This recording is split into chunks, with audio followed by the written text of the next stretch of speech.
Dia luar biasa, seorang pemain yang kami semua cintai. Jika Anda menyukai sepak bola, Anda pasti menyukai Thomas Rosicky.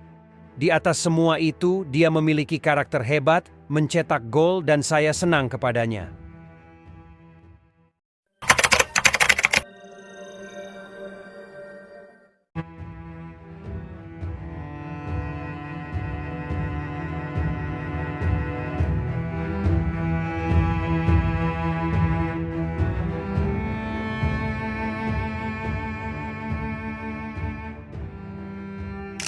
Layaknya orkestra, sebuah tim sepak bola memerlukan seorang dirijen. Dan Republik Ceko pasti bangga memiliki seorang pengatur permainan secerdas Thomas Rosicky. Mozart kecil, begitu fans negaranya menjulukinya, yang merujuk pada salah satu komposer musik klasik terbesar di dunia yang berasal dari Austria, Wolfgang Amadeus Mozart. Pria kelahiran Praha 4 Oktober 1980 ini memiliki ciri khas yang membuatnya cukup mudah dikenali di lapangan. Meski tubuhnya tidak terlalu besar untuk ukuran Eropa, dengan hanya tinggi 179 cm, berat 68 kg. Namun jangan pernah remehkan kemampuannya dalam mengatur ritme pertandingan. Beroperasi di lini tengah, Rosicky merupakan tipikal playmaker modern yang memiliki otak sangat cerdas. Dengan pergerakan dan permainan olah bolanya yang kerap tak terduga. Tendangannya terkadang mengoyak jala lawan, dan setiap kontribusinya di atas lapangan tak jarang memberikan kemenangan yang paling dikenang. Ya, bakat yang tertanam dalam diri Rosicky tak hadir begitu saja. Ia merupakan keturunan orang-orang yang memang punya segalanya untuk menjadi sukses di bidang olahraga. Ibunya Eva merupakan mantan pemain tenis meja profesional. Sementara ayahnya yang bernama Jiri merupakan mantan pesepak bola yang banyak menghabiskan karir di klub di wilayahnya, Sparta Praha. Dengan bekal darah seorang atlet, tidak menjadi hal sulit bagi Rosicky untuk kembangkan bakatnya. Rosicky memulai karir sepak bolanya setelah mengikuti sekolah sepak bola di CKD Kompersori Prague selama 2 tahun. Setelahnya ia pindah ke Sparta Praha, tempat ayahnya dulu menimba ilmu. Selama 10 musim di tim junior, Rosicky lalu mendapat kesempatan debut pada usia 17 tahun atau pada musim 1998-99. Di musim debutnya itu, Rosicky yang memang punya aura bintang, sukses tampil dalam sejumlah kesempatan yang diberikan. Pada tahun pertamanya, dia mencetak 5 gol dan meraih gelar Talent of the Year. Rosicky pun berhasil menjadikan dirinya sebagai salah satu pemain penting dalam skuad Sparta Praha dan berhasil sumbangkan trofi Liga Ceko, di mana ia meraihnya lagi di musim berikutnya, yakni pada musim 1999-2000. Sukses di kompetisi lokal membuat Rosicky mendapat kesempatan untuk ikut tampil di kompetisi Eropa. Kala itu, ia yang tampil di kompetisi Liga Champions Eropa berhasil kesankan banyak orang, hingga membuat tim sekelas Borussia Dortmund meminatinya. Pada 9 Januari 2001, Borussia Dortmund berhasil meminangnya dengan biaya 25 juta plus 8 juta pounds.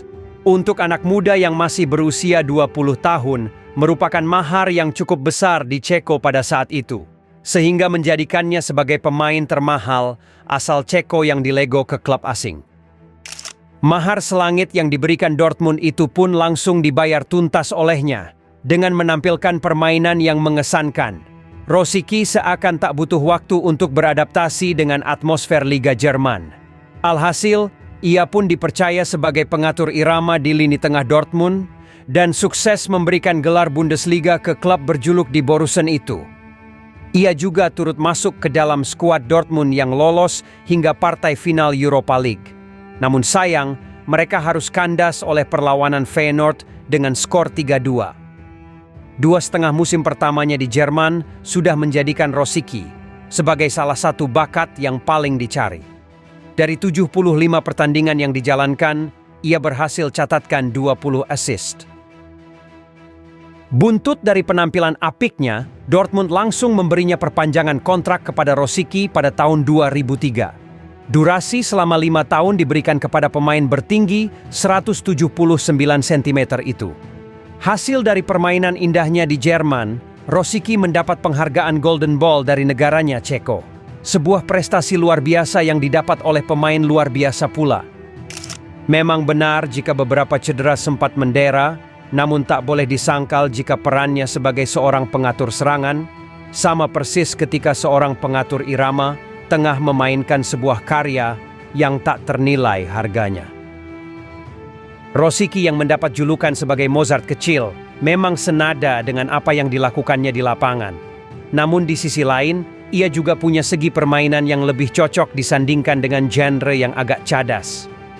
Hal itu merujuk pada jenis musik yang disukainya, yaitu heavy metal. Dia memiliki seluruh komponen yang dibutuhkan untuk menjadi pemain hebat.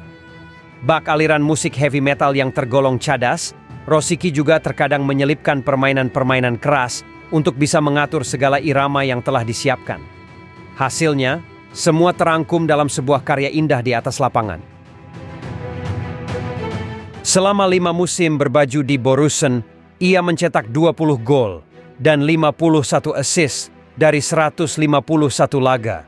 Ditambah dengan gelar Bundesliga yang ia berikan untuk klub yang identik dengan warna kuning tersebut.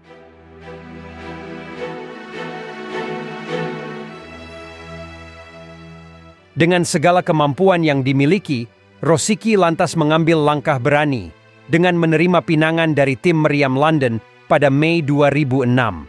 Meski kontraknya bersama Dortmund masih tersisa 2 tahun lagi, ia tertarik untuk mencari panggung baru dalam rona Liga Primer Inggris.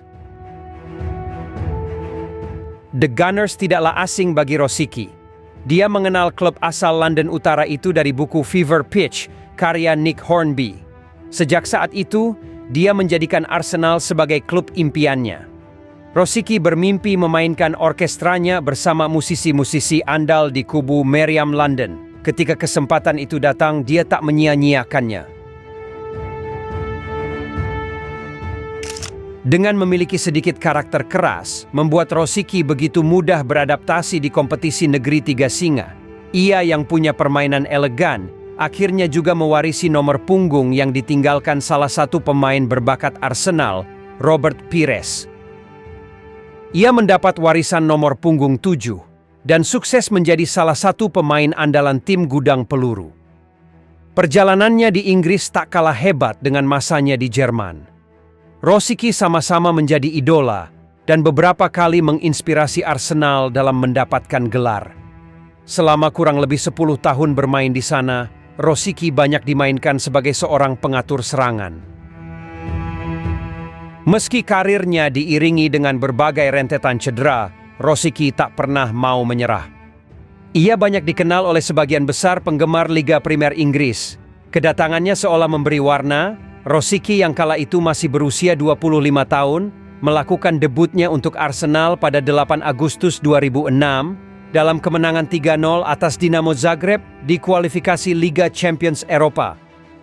Ia berhasil mencetak gol pertamanya untuk Arsenal sebulan kemudian dan kembali mendapat penghargaan sebagai pemain terbaik Ceko pada tahun 2006. Penghargaan tersebut merupakan yang ketiga kalinya bagi Rosicky setelah mendapatkan gelar yang sama pada 2001 dan 2002.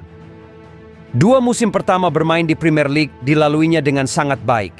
Namun sayang pada musim 2008-2009, Rosicky sama sekali tidak tampil bersama Arsenal karena mengalami cedera yang sangat parah.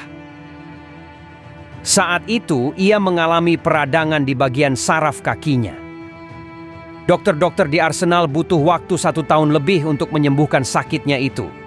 Akhirnya setelah melewatkan lebih dari 60 laga, Rosicky kembali ke lapangan pada 9 April 2009. Namun masalah tersebut seolah menjadi awal dari segala ketidakikutsertaannya dalam sebuah pertandingan. Rosicky mendapati bagian tubuhnya kembali diserang cedera. Namun perjalanannya makin hari kian membaik hingga dirinya kembali terus dimainkan dalam setiap pertandingan. Rosicky memang tidak mendapat banyak gelar bergengsi kala berseragam Arsenal. Gelar Liga tak pernah ia dapatkan. hanya piala FA yang ia angkat pada musim 2013, 2014, dan 2014-2015.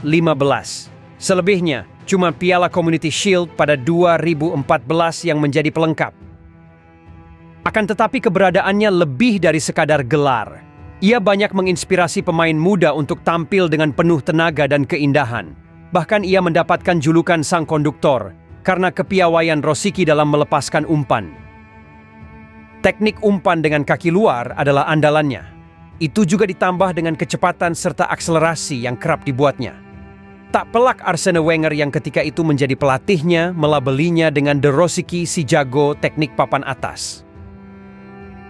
Sang profesor bahkan sempat berucap, kalau permainannya masih lebih indah dari Chelsea yang saat itu dihuni oleh pemain-pemain hebat. Rosicky memang rajanya mengatur tempo pertandingan. Ia tahu kapan harus bertahan dan kapan menaikkan tempo permainan.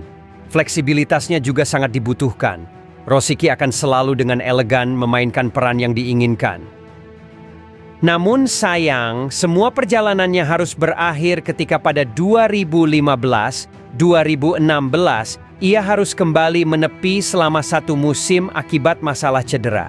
Setelah lebih dari 300 hari berdiam diri di ruang perawatan, Rosicky akhirnya memilih pergi. Akibat seringnya mengalami cedera, kala jurnalis di Independent menanyakan opininya soal Thomas Rosicky kepada Adebayor, yang merupakan rekan setimnya di Arsenal, menjawab pertanyaan tersebut dengan sebuah lelucon. Chelsea punya Michael Essien dan Michael Ballack di lini tengah. Kami punya Rosicky. Kalau kau tegur dia, lalu kau bilang, apa kabar kepadanya, ia akan langsung cedera 2,5 bulan, kata Adebayor.